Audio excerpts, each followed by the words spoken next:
नमस्कार, आप देख रहे हैं हिंदी खबर में हूं आपके साथ मैं शर्मा। उत्तर प्रदेश को नंबर 1 प्रदेश बनाने के लिए मुख्यमंत्री योगी आदित्यनाथ मिशन मोड में काम कर रहे हैं और हर उस परियोजना को जल्द से जल्द पूरा किया जा रहा है जिससे प्रदेश की विकास की रफ्तार और ज़्यादा बढ़ सके, या यूं कह लीजिए कि प्रदेश के विकास की रफ्तार को बढ़ाया जा सके। और इसी को लेकर एक तरफ सीएम योगी ने भोले की नगरी काशी में गृहमंत्री अमित शाह के साथ सेंट्रल जोनल काउंसिल की बैठक में शामिल होकर राज्यों के बीच सीमा विवाद, बांग्लादेश की घुसपैठियों और रोहिंग्याओं के खिलाफ कार्रवाई को लेकर रणनीति बनाई। साथ ही मुख्यमंत्री योगी आदित्यनाथ ने गाजीपुर में भी अधिकारियों के साथ समीक्षा बैठक की और कहा कि गाजीपुर अब माफिया मुक्त जनपद बन चुका है। योगी के विकास पथ पर देखिए हिंदी खबर की ये special report.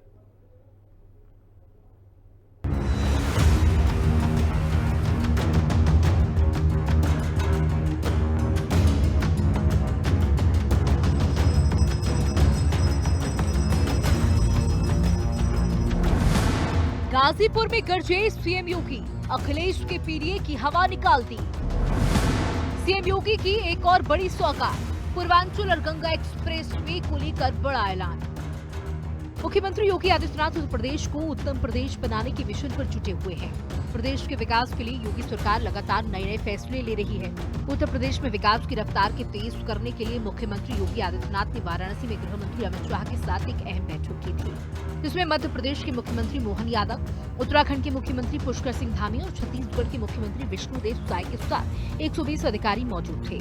Central zonal council की इस बैठक में विकास, सड़क सुरक्षा, परिवहन, बिजली, पानी, पर्यावरण, वन समेत राज्यों के बीच सीमा विवाद, राज्य सरकारों से जुड़े ऐसे मामले जो केंद्र सरकार के बिना नहीं सुलझ सकते, इन पर चर्चा हुई।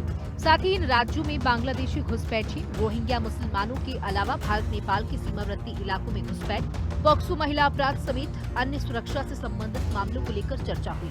4 घंटे की इस बैठक में हिमालय से जुड़ी नदियों को जोड़ने, पर्यावरण, खनन, कृषि, धार्मिक पर्यटन जैसे मुद्दे पर भी चर्चा हुई। इस बैठक में शामिल होने से पहले सीएम योगी ने ट्वीट कर लिखा था कि संघीय एकता, राष्ट्रीय अखंडता और क्षेत्र विकास को सुदृढ़ करने वाली ये परिषद आदरणीय प्रधानमंत्री श्री नरेंद्र मोदी जी के टीम इंडिया दृष्टिकोण को नई शक्ति और गति प्रदान करेगी। वाराणसी दौरे के दूसरे दिन सीएम योगी ने काशी विश्वनाथ धाम पहुंचकर बाबा विश्वनाथ की विद्युत पूजा अर्चना की थी और देश प्रदेश के लोगों की खुशहाली की कामना की। इसके अलावा वे वाराणसी के प्राचीन संकट मोचन मंदिर भी पहुंचे, जहां उन्होंने बजरंगबली का आशीर्वाद लिया और उसके साथ पहुंच गए गाजीपुर में प्रदेश के विकास को नई रफ्तार देने। कहा कि गाजीपुर अब माफिया मुक्त जनपद बन चुका है।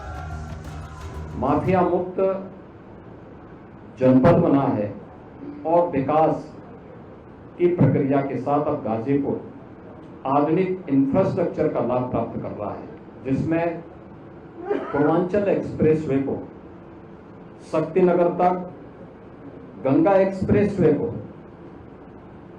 मिर्जापुर, भदोही, वाराणसी, चंदौली होते हुए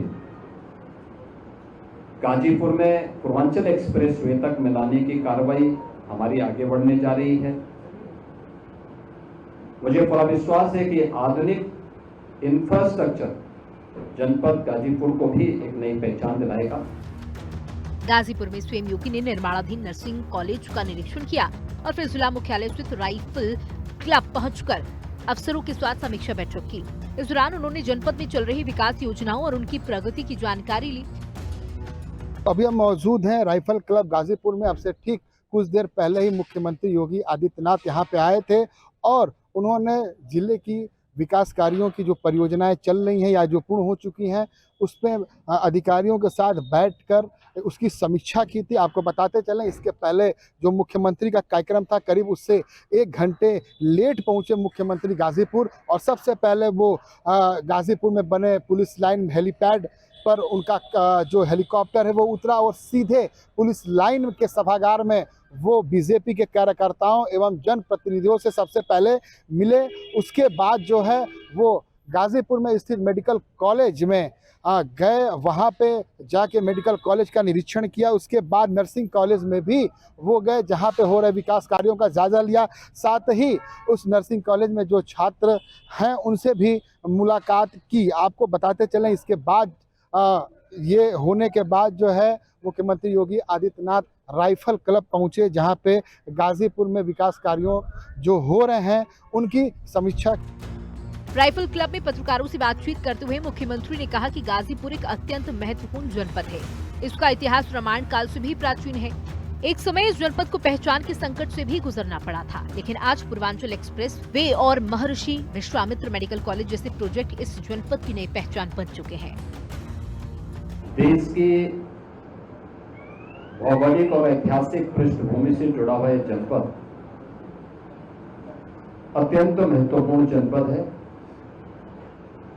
रामायण काल से और उससे भी प्राचीन जनपद का इतिहास है। बीच के कालखंड में इस जनपद को अपनी पहचान के संकट से गुजरना पड़ा था और आज मुझे प्रसन्नता है कि पूर्वांचल एक्सप्रेसवे हो या फिर महर्षि विश्वामित्र मेडिकल कॉलेज, ये आज इस जनपद की पहचान बन रहे हैं। अभी हमने यहाँ पे मेडिकल कॉलेज में ही नर्सिंग कॉलेज जो निर्माणाधीन है, नर्सिंग कॉलेज के निर्माणाधीन नर्सिंग कॉलेज का निरीक्षण भी मैंने किया है और यहाँ पर विकास कार्यों की समीक्षा ली है, जिसमें लगभग 1100 करोड़ रुपए की परियोजनाएं जो वर्तमान में यहाँ पे पूर्ण की जा चुकी हैं या कुछ निर्माणाधीन है। मुख्यमंत्री आदित्यनाथ ने गाजीपुर को 2 बड़ी सौगातें देने के साथ ही गंगा एक्सप्रेसवे को गाजीपुर में पूर्वांचल एक्सप्रेसवे से जोड़ने की बात कही। उन्होंने कहा कि गंगा एक्सप्रेसवे को पूर्वांचल एक्सप्रेसवे से जोड़ने का काफी दिनों से काम चल रहा है, जो जल्द ही पूरा होने वाला है। वहीं शहर से सटे अधाऊ चौकिया बाईपास को स्वीकृत करने के साथ ही शहर कलेक्ट्रेट घाट से चितनाथ घाट नया कॉरिडोर बनवाने के लिए DPR भी मंगवाया और कहा कि कॉरिडोर भी बहुत जल्द बनकर पूरा हो जाएगा। आज यहाँ पे हमारे जनप्रतिनिधियों ने यहाँ पे गाजीपुर के अंदर एक अंधाऊ चौकिया बाईपास का एक इन्होंने यहाँ पर प्रस्ताव रखा है। इसको हम इसके लिए स्वीकृत कर रहे हैं, जिससे यहाँ के विकास और यातायात की एक बड़ी समस्या का समाधान होगा। इसके अलावा यहाँ पर एक चीतनाथ घाट और कलेक्टर घाट से गाजीपुर से जुड़ा हुआ एक कॉरिडोर के निर्माण से संबंधित प्रस्ताव है। हम इसको भी यहाँ पर इसका DPR मंगवा रहे हैं, इस पर भी हम आगे कार्रवाई कराएंगे। विकास की सिलसिला अनवरत चलता रहेगा। मुझे प्रसन्नता है, जनपद अच्छी दिशा में आगे बढ़ रहा है। राजस्व वादों का निस्तारण मेरिट के आधार पर तेजी के साथ हुआ है। गाजीपुर में सीएम योगी ने जल जीवन मिशन को लेकर भी बात कही, तो कुछ दिन पहले 60,000 से ज्यादा युवाओं को यूपी पुलिस की वर्दी दी गई, उसकी भी चर्चा की। मुख्यमंत्री योगी आदित्यनाथ ने कहा कि जल जीवन मिशन के अंतर्गत यहां युद्ध स्तर पर काम चल रहा है।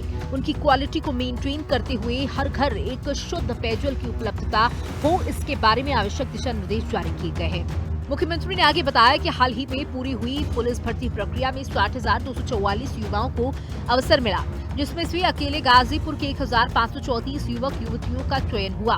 उन्होंने इस चयनित परिवारों को बधाई दी।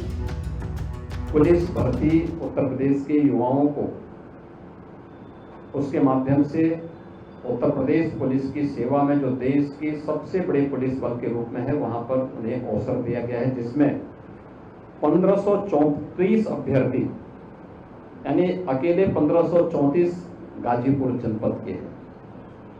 तो 1534 के चयन के लिए मैं गाजीपुर वासियों का अभिनंदन करता हूं, उन परिवारों को बधाई देता हूं और ये कार्यक्रम हमारा आगे बढ़ेगा इस देश से।